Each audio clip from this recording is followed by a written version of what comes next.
Hello students, इस video में हम नवंबर 2020 का बैंक रिकन्सिलिएशन स्टेटमेंट सॉल्व करने वाले हैं।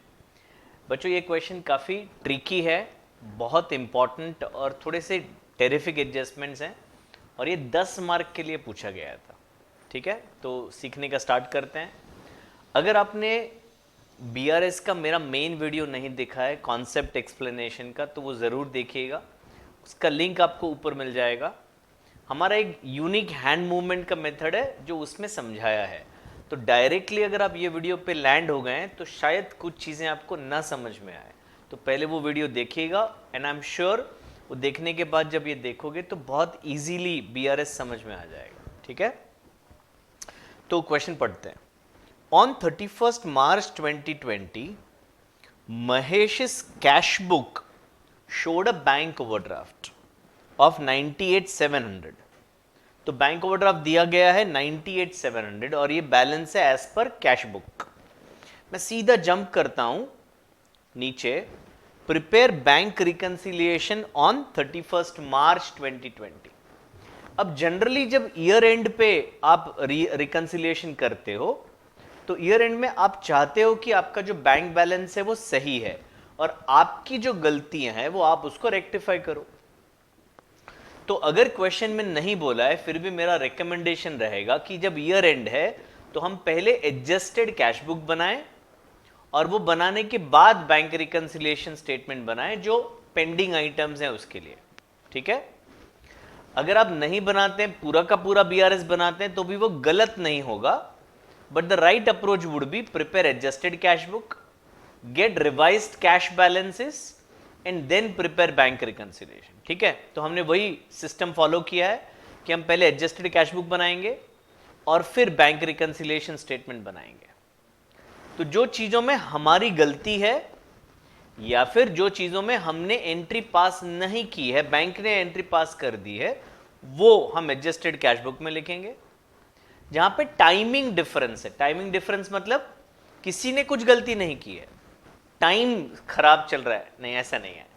टाइमिंग डिफरेंस मतलब हमने डिपॉजिट कर दिया है, बैंक में क्लियर होने में 2-3 दिन का टाइम लगेगा, या हमने इश्यू कर दिया है, बैंक में आप प्रेजेंट होने के लिए 2-3 दिन का टाइम लगेगा। तो ऐसी चीजों को हम रिकंसिलिएशन में लिखेंगे।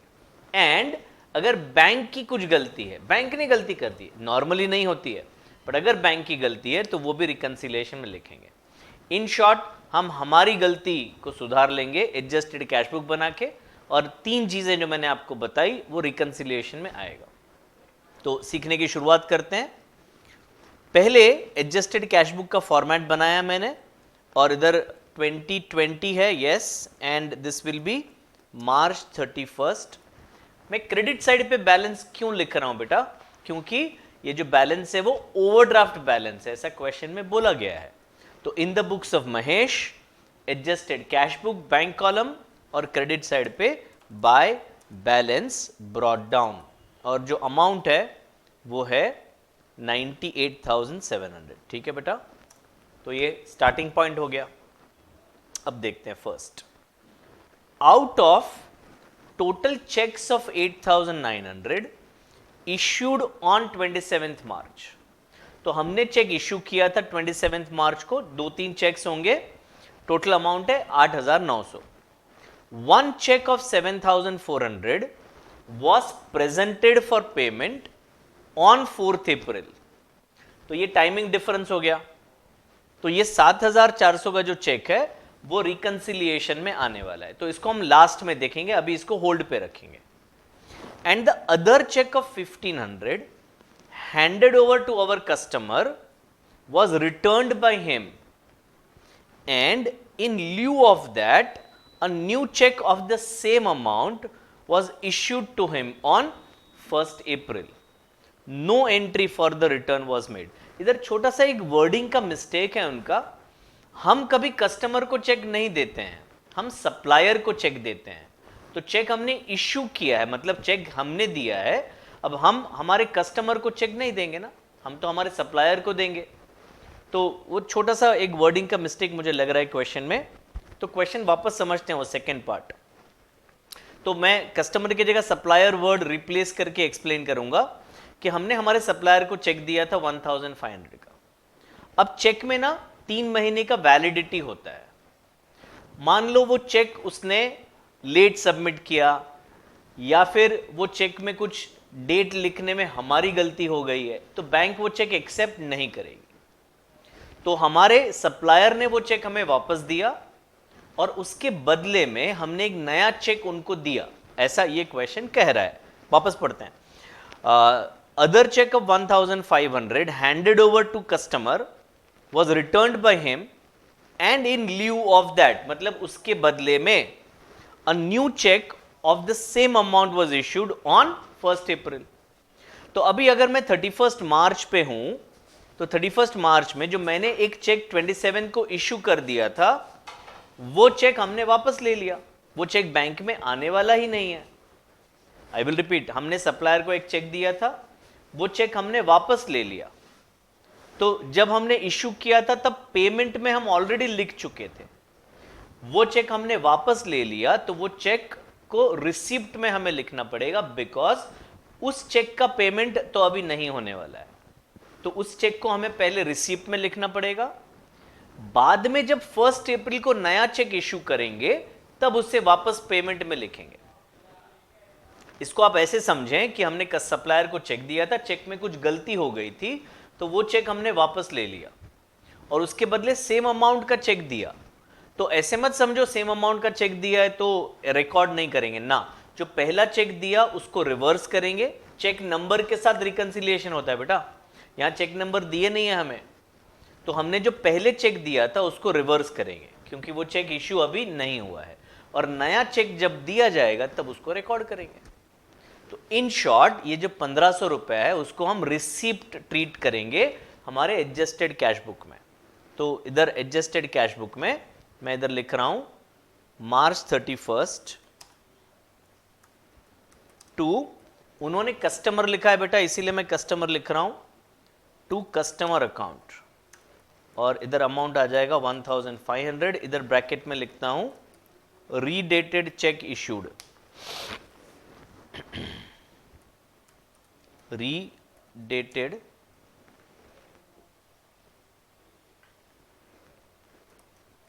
चेक इशूड, ठीक है, 1500 का। आगे बढ़ते हैं। माइंड यू, वो जो 7400 का एंट्री याद रखना है, उसको रिकंसिलिएशन में लिखना है। अभी रिकंसिलिएशन में नहीं लिख सकते हैं, क्यों? क्योंकि जो बैलेंस है वो ओवरड्राफ्ट बैलेंस है या नॉर्मल, एट द एंड पता नहीं है। ऐसा भी हो सकता है शुरुआत में ओवरड्राफ्ट बैलेंस है, एडजस्ट करने के बाद वो नॉर्मल बैलेंस हो जाए। तो अभी से हम रिकंसिलिएशन में नहीं लिखेंगे, उसको होल्ड पे रखेंगे, ठीक है बेटा। चलिए next, second, out of total cash and cheque of 6800 deposited in bank on 24th March, one check of 2600 was cleared on 3rd April। तो ये रिकंसिलिएशन में आएगा, टाइमिंग डिफरेंस है, हमने मार्च में किया, बैंक ने अप्रैल में किया। And other cheque of 500 was returned dishonored by bank on 4th April। अब बच्चों में एक और गलत फहमी होती है, 31 मार्च की जो बुक्स ऑफ अकाउंट्स है वो प्रैक्टिकली 31 मार्च को क्लोज करके बैलेंस शीट पीएनएल नहीं बन जाता है, वो बनाते बनाते तो टाइम लग जाता है। तो इमेजिन करो आप अकाउंटेंट है, मैन्युअल बुक्स ऑफ अकाउंट्स लिख रहे हो, 4 अप्रैल को आपको पता चला कि एक चेक जो आपने डिपॉजिट किया था वो रिटर्न आ गया है। तो आप क्या करोगे? आप 31 मार्च की बुक्स निकालोगे, 4 अप्रैल की नहीं, नए साल की नहीं, लास्ट ईयर की बुक निकालोगे और उसमें वो चेक का रिटर्न आने का एंट्री पास करोगे, क्योंकि ये चेक एक्चुअली लास्ट ईयर का था। आई विल रिपीट, ये चेक लास्ट ईयर का था जो हमें 4 अप्रैल को पता चल गया कि ये रिटर्न आ गया है। तो हमारा जो कस्टमर का बैलेंस है वो चेंज करना चाहिए। कस्टमर का बैलेंस चेंज कब होगा? जब हम डिसऑनर की एंट्री कर देंगे। तो चेक जब आया था तो रिसीप्ट में लिखा था, अब चेक जब डिसऑनर हो रहा है तो पेमेंट में लिखेंगे। तो हम पेमेंट साइड पे लिखेंगे बाय कस्टमर, प्रैक्टिकली कस्टमर का नाम होगा, पर कस्टमर का नाम नहीं दिया है क्वेश्चन में, तो हम नहीं लिख सकते हैं। इसका अमाउंट क्या है बेटा? 500 रुपीज है। और इधर मैं ब्रैकेट में लिखता हूं चेक डिसऑनर्ड, ठीक है। एंड इधर भी जो 2600 रुपए का ट्रांजैक्शन है वो रिकंसिलिएशन में आने वाला है। Third, bank charges 35 and bank interest 2860 charged by bank appearing in the passbook are not yet recorded in cash book. ये तो बहुत सिंपल है। तो बैंक ने हमारे अकाउंट से 35 रुपीज और 2860 निकाल लिए, चार्ज लगाया हमें, तो हमें पेमेंट में उसे रिकॉर्ड कर देना चाहिए। तो by bank charges account 35 rupees और बाय बैंक इंटरेस्ट अकाउंट 2860, ये हमने पेमेंट में लिख दिया। इधर पर्टिकुलर्स के जगह पे मैं चेंज कर देता हूं बेटा, इसको मैं लिख देता हूं पेमेंट और इधर मैं लिख देता हूं रिसीप्ट, ठीक है। चलिए next, fourth, a cheque deposited in his other account, मतलब मैं ट्रेडर है और एक ही बैंक में मेरे दो अकाउंट है, तो इन हिज अनदर अकाउंट, ये अकाउंट नहीं जिसका हम रिकंसिलिएशन कर रहे हैं, किसी और अकाउंट में हमने चेक डिपॉजिट किया था। Cheque deposited in his another account 1550 wrongly credited to this account by bank. लो कर लो बात, बैंक वाले भी गलती करते हैं, अगेन नॉर्मली नहीं होता है, तो ये रिकंसिलिएशन में आएगा। जैसे पहले बताया था, इसमें हमारी गलती है क्या? ना ना ना, हमने तो बराबर किया रिकॉर्ड, बैंक ने गलत किया है, तो ये रिकंसिलिएशन में आएगा। बैंक को जाके बताएंगे, बैंक वाले रेक्टिफाई करेंगे। जब तक बैंक रेक्टिफाई नहीं करता है, ये जो 1550 है उसकी वजह से हमारा बैलेंस और बैंक का बैलेंस डिफरेंट होगा, ठीक है।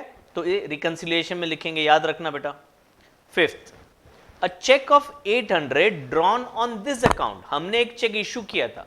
ड्रॉन ऑन मतलब हमने इश्यू किया था, हमने दिया था किसी को 800 रुपए का cheque, was wrongly debited in another account by bank. Again इधर हमारी गलती है क्या? नहीं, हमने इस अकाउंट से 800 रुपए का चेक दिया, बैंक ने पहले जो किया उसकी जैसा ही मिस्टेक वापस किया, हमारे दूसरे अकाउंट से 800 रुपए निकाल के दे दिए। तो क्योंकि ये बैंक की मिस्टेक है, हम रेक्टिफाई नहीं करेंगे, इसको रिकंसिलिएशन में लिखेंगे। Next, a debit of 3500 appearing in the bank statement.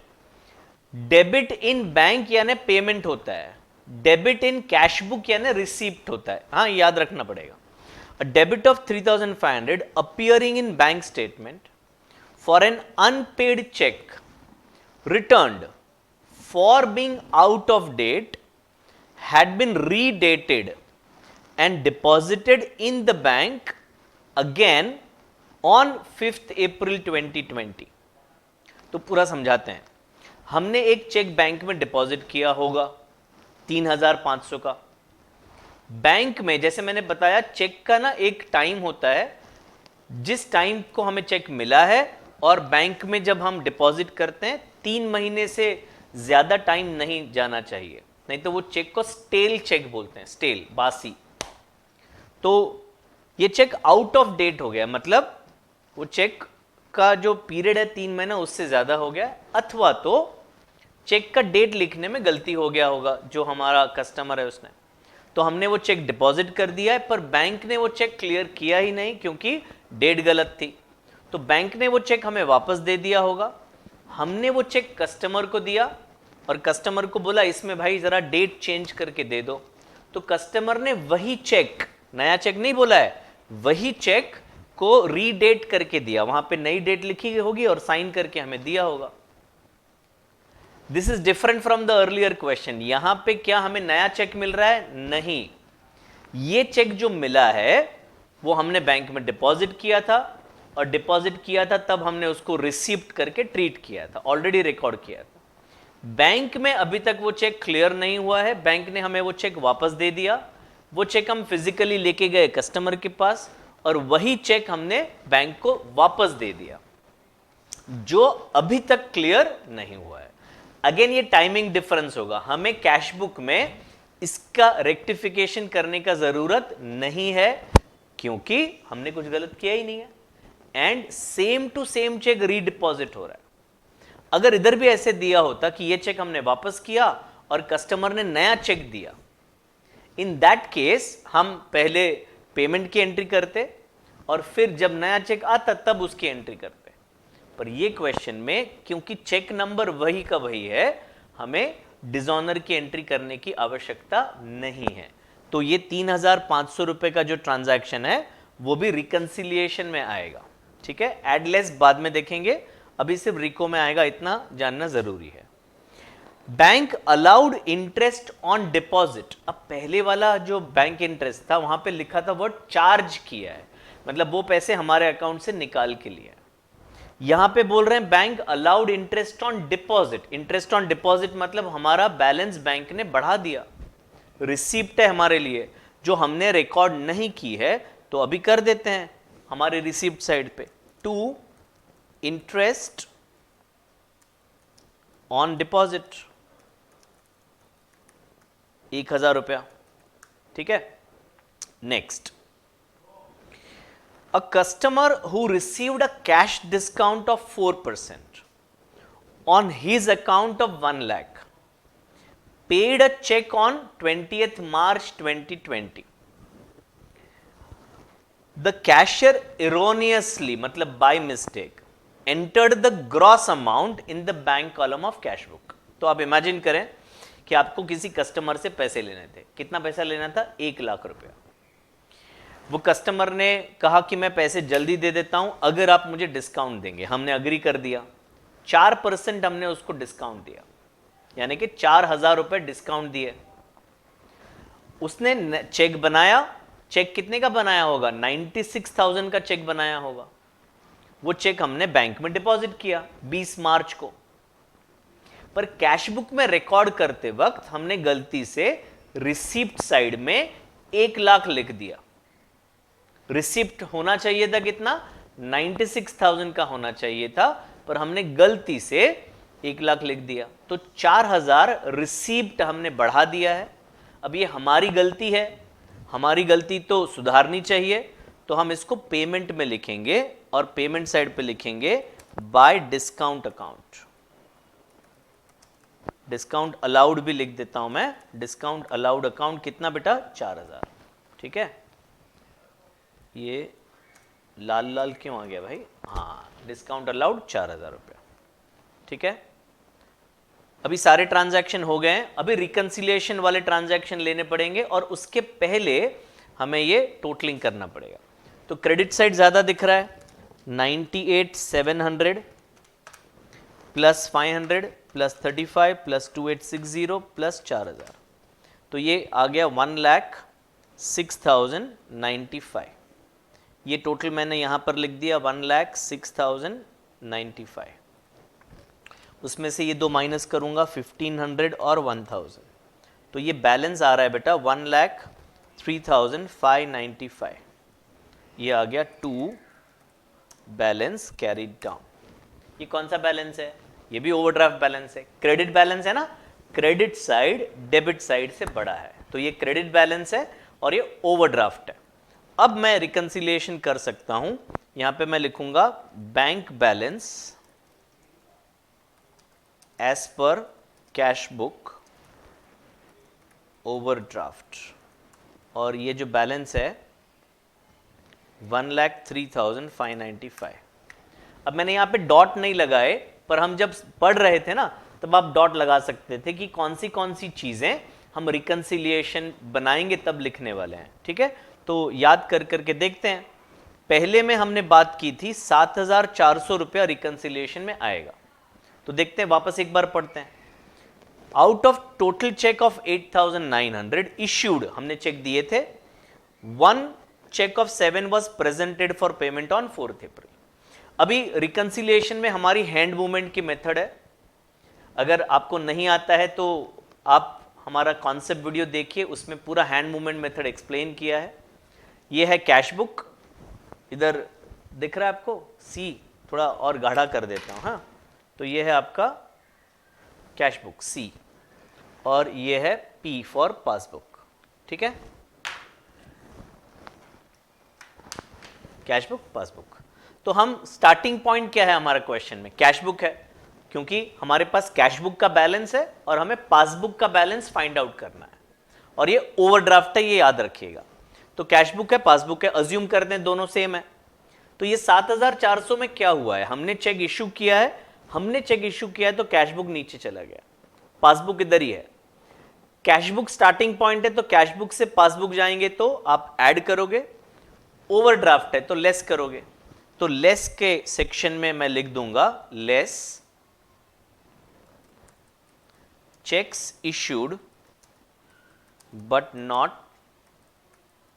Presented for payment.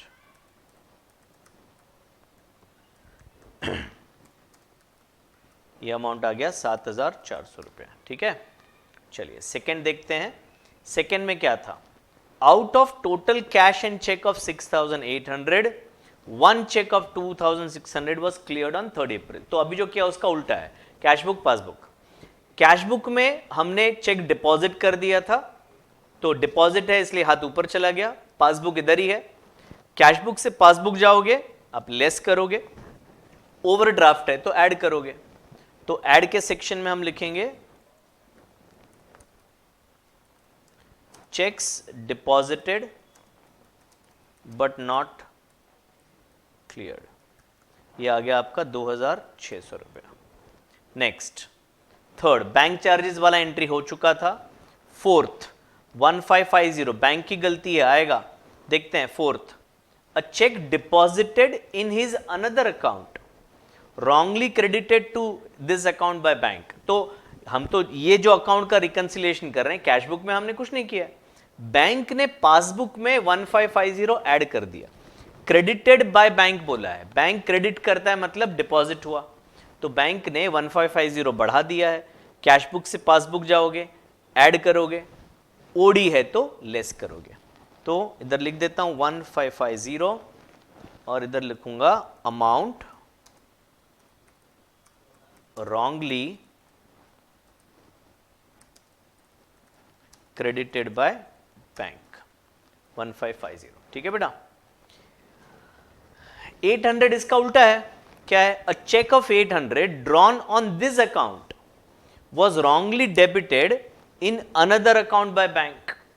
तो हमने चेक इश्यू किया था, तो हमने कैश बुक नीचे चले गए, बैंक ने इस अकाउंट से माइनस करने की जगह किसी और अकाउंट से माइनस कर दिया, तो पासबुक इधर ही है, कैश बुक नीचे चला गया।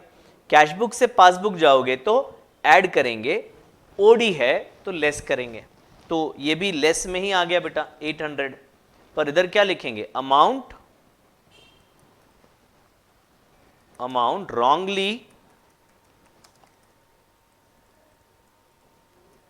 wrongly debited by bank in another account, ठीक है ना। इस अकाउंट में तो बैंक ने डेबिट ही नहीं किया, किसी और अकाउंट में डेबिट कर दिया था, ओके।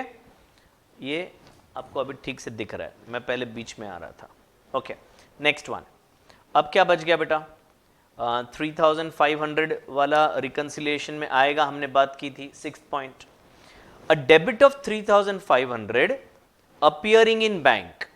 तो हमने चेक डिपॉजिट कर दिया था, बैंक में नहीं आया अभी तक, कैश बुक से पासबुक जाओगे, लेस करोगे, ओडी है तो ऐड करोगे, तो ये आ गया 3500 रुपया। ये भी उसी पॉइंट में है, checks deposited but not cleared. इधर ब्रैकेट में लिख देता हूं रीडेटेड चेक डिपॉजिटेड ऑन डेट क्या है, 5th अप्रैल, ऑन 5th अप्रैल, ठीक है, 3500। इसके बाद बैंक अलाउड कर लिया हमने और कैश बुक का भी कर लिया, ठीक है। तो अब क्या करेंगे, अब रिकंसिलिएशन को क्लोज करते हैं। 2600 और 3500 इसको बाहर लिख देंगे, 6100 ऊपर वाला टोटल और ये 6100 ऐड करना ज़रूरी है, भूल जाते हैं बच्चे। तो ये आ गया 109,695। लेस का टोटल क्या आया 7400, 1550 और 800, तो -9750 आता है और इसको ऊपर वाले फिगर से माइनस कर देंगे 109,695 minus 9750, so this gives you 99,945. ये आ गया आपका bank balance as per passbook. ऊपर का बैलेंस पॉजिटिव है और ये 99,000 भी पॉजिटिव आया है, तो ऊपर अगर ओवरड्राफ्ट है तो नीचे भी ओवरड्राफ्ट होगा, तो नीचे आ गया ओवरड्राफ्ट। ओके, ये था नवंबर 2020 का 10 मार्क का क्वेश्चन। आई होप आपको समझ में आया होगा। हमारे इस चैनल पे आपको सीए फाउंडेशन के पास्ट पेपर्स के सारे क्वेश्चंस के वीडियोस आपको मिल जाएंगे। आई होप आप इसका फ़ायदा उठा रहे हैं एंड श्योरली अपने फ्रेंड्स को भी शेयर करिएगा, उनको भी फ़ायदा होगा। Thank you, all the best.